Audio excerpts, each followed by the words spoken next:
নমস্কার বন্ধুরা, আমার টুম্পা মুখার্জি চ্যানেলে তোমাদের সবাইকে স্বাগত জানাই। আজকে দেখো চলে এসেছি একটা টিফিনের রেসিপি নিয়ে। সকাল বিকাল মানে সকাল সন্ধ্যার টিফিনে এরকম একটা খুব অল্প সময়ে বানিয়ে নেওয়া যায় সেরকমই একটা রেসিপি নিয়ে চলে এসেছি। টিফিনের চিড়ের পোলাও রেসিপি। আজকে আমি ঝটপট কিভাবে চিড়ের পোলাও বানানো যায় সেই রেসিপি নিয়ে চলে এসেছি। একদম ঝরঝরে হবে এই চিড়ের পোলাওটা। দেখতেই পাচ্ছ আমার চিড়েটা ধুয়ে নিয়েছি আগেই, আর চিড়েটা ধুয়ে ভিজিয়ে আমি রেখে দিইনি, ধুয়ে সঙ্গে সঙ্গে তুলে নিয়েছি। প্রথমে চিড়েটা আমি ভালো করে বেছে নিয়েছি, কারণ চিড়ের মধ্যে ধান থাকে, সেটা একটু দেখে নিতে হবে। তারপরে দেখো চিড়েটাকে আমি ধুয়ে আর একদম জল ঝরিয়ে নিয়েছি। দেখতে পাচ্ছ কতটা আমার চিড়েটা জল ঝরে আছে, একদম মনে হচ্ছে শুকনো, কিন্তু আমার চিড়েটা ধোয়া চিড়ে। আর তারপরে এই চিড়ের মধ্যে হালকা একটু নুন আর চিনি দিয়ে আমি মাখিয়ে নিয়েছিলাম, যেটা তোমাদের আর দেখানো হয়নি, তো আমি মুখে সেই জন্য বলে দিলাম। তোমরা একদম চিড়েটাকে ভিজিয়ে রাখবে না, চিড়েটা ধুয়ে একটা বড় জায়গায় মিলে দেবে, তাহলে দেখবে চিড়েটা একদম ঝরঝরে থাকবে। আর একদম হালকা হাতে একটু নুন আর চিনি মাখিয়ে রাখবে। এখানে দেখো আমি এই যে নিয়েছি পেঁয়াজ ছোট ছোট করে কেটে, একটু নিয়েছি দেখো লঙ্কা কুচি করে, আর নিয়েছি একটু কিশমিশ, আর নিয়েছি অল্প একটু চিকেন। চিড়ে আর এই চিকেন দিয়ে আমি আজকে বানিয়ে নেব খুব চটপট বানানো একটা সকাল বা সন্ধ্যের টিফিন। এখানে দেখো সাদা তেল আমি নিয়েছি, সাদা তেলের মধ্যে আমি দিয়ে দিলাম জিরের ফোড়ন। জিরের ফোড়নটা একটু ভাজা হয়ে যেতে খুব সুন্দর একটা গন্ধ বেরিয়ে আসার পরেই আমি দিয়ে দিলাম এর মধ্যে পেঁয়াজ কুচিটা। যে পেঁয়াজ আর লঙ্কাটা আমি কুচি করে নিয়েছিলাম, সেই পেঁয়াজ লঙ্কা কুচিটা আমি দিয়ে দিলাম। আমি এখানে চিকেন দিয়ে চিড়ের পোলাওটা বানাবো, একদম ঝরঝরে খুব সুন্দর হবে আজকের আমার এই পোলাওটা। তোমরা তো দেখেই বুঝতে পেরেছো যে চিড়েটা ধোয়ার পরেও আমার কতটা ঝরঝরে আছে, আর কিভাবে ঝরঝরে থাকবে তোমাদের আমি আগেও আগেই বলে দিলাম যে চিড়েটা বেশি সময় ধরে ধোবে না, খুব অল্প সময় ধরে ধোবে, তাহলে চিড়েটা বা ভিজিয়েও রাখবে না, তাহলে চিড়েটা কিন্তু একদম ঝরঝরে থাকবে। দুবার তিনবার ধুয়ে নিয়ে একদম একটা বড় জায়গায় মিলে রাখবে।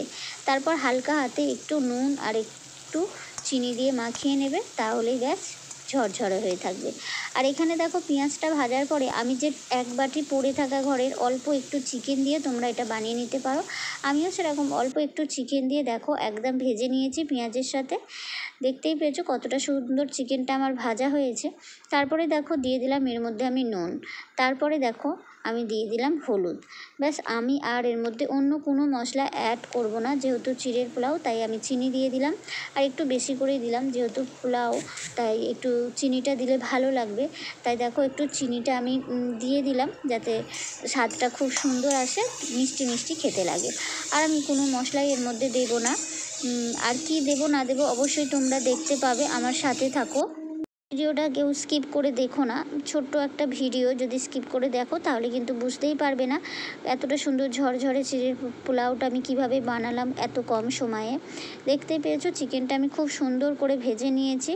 খুব সুন্দর করে ভাজার পরে দেখতেই পাচ্ছ চিকেনটা থেকে খুব সুন্দর তেল বেরিয়ে এসছে, চিকেনটা আমার খুব সুন্দর ভাজা হয়ে গেছে। এই যে দেখে নাও, দেখো অনেকটা সময় ধরেই কিন্তু আমি চিকেনটা ভেজে নিয়েছি।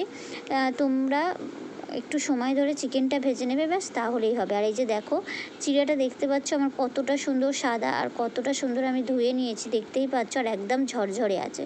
তো তোমরাও যখন ধোবে তখন 2-3 বার ধুয়ে নেওয়ার পরে সঙ্গে সঙ্গে বড় জায়গায় মেলে দেবে।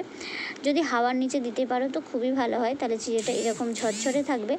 আর একটা কথা বলছি, চিড়ে এরকম ঝরঝরে হওয়ার আর একটা বলছি, চিড়েটা তোমরা একটু যে পাতলা চিড়েটা হয় না, ওই চিড়েটা নেবে না। চিড়ের পোলাও বানানোর ক্ষেত্রে একটা সরু চিড়ে কিনতে পাওয়া যায়, সেই চিড়েটা তোমরা কিনে নেবে যদি পোলাও বানাতে চাও। আর শুধু চিড়ে খেতে চাইলে তোমরা পাতলা চিড়েটা নেবে। আমার এই চিড়েটা খুব সুন্দর, আমার এটা গোবিন্দভোগ চালের চিড়ে, দারুণ গন্ধ, খেতেও খুব সুন্দর। তো এটা কিন্তু আমার সরু চিড়ে, তো তোমরা পাতলা চিড়েটা নিলে সেটা দিয়ে কিন্তু ভালো হবে না, এরকম সরু চিড়ে কিনতে পাওয়া যায়, সেই চিড়েটা নেবে। আর এখন দেখো এই পর্যায়ে দিয়ে দিচ্ছি আমি গোলমরিচ গুঁড়ো। তো তোমরাও গোলমরিচ গুঁড়ো দিয়ে দেবে, তাহলে দেখবে খেতে খুব সুন্দর হয়। যেহেতু আমি এখানে কোনো গুঁড়ো লঙ্কা ব্যবহার করিনি, তো সেই জন্য আমরা যেহেতু ঝাল খুব খাই, তোমরা ঝাল না খেলে গোলমরিচ গুঁড়োটা নাও দিতে পারো, বা কাঁচা লঙ্কা কুচিটা না দিয়ে গোলমরিচ গুঁড়ো দিতে পারো। আমি কাঁচা লঙ্কা কুচি তো দিয়েছি, তারপরে একটু ঝালের জন্য দিয়ে দিলাম আমি গোলমরিচের গুঁড়ো। ব্যাস, একদম হেলদি টেস্টি খুব সুন্দর একটা সকাল সন্ধ্যার ব্রেকফাস্ট, সুন্দর একটা টিফিন বানিয়ে নিলাম ঝটপট করে, দেখতেই পেয়েছো। মানে খুব অল্প সময়ে এই পোলাওটা বানানো হয়ে যায়, ঘরে অল্প একটু চিকেন পড়ে থাকলে। বাচ্চারা সবসময় সবজি দিয়ে তো খেতে পছন্দ করে না, তো এইভাবে যদি তোমরা চিকেন দিয়ে বানিয়ে দাও তো বাচ্চারা খুব চটপট খেয়ে নেবে। তো দেখতেই পেয়েছো আমার রেডি হয়ে গিয়েছে, আর আমি দেখো এখানে ঢেলেও নিচ্ছি। খুব কম সময়ে দেখতে পেলে আমার বানিয়ে নেওয়া হয়ে গিয়েছে, একদম রেডি হয়ে গিয়েছে আমার চিড়ের পোলাওটা। তাহলে আজকের আমার এই চিকেন চিড়ের ঝরঝরে পোলাওটা রেসিপিটা তোমাদের কেমন লাগলো অবশ্যই কিন্তু কমেন্ট করে আমাকে জানাবে। আর আমার চ্যানেলে নতুন বন্ধু এসে থাকলে আমার চ্যানেলটা সাবস্ক্রাইব করে সব সময়ের জন্য নোটিবেলটা অল করে রাখবে, যাতে আমার নিত্য নতুন ভিডিও ছাড়া মাত্রই তোমাদের কাছে পৌঁছে যায়।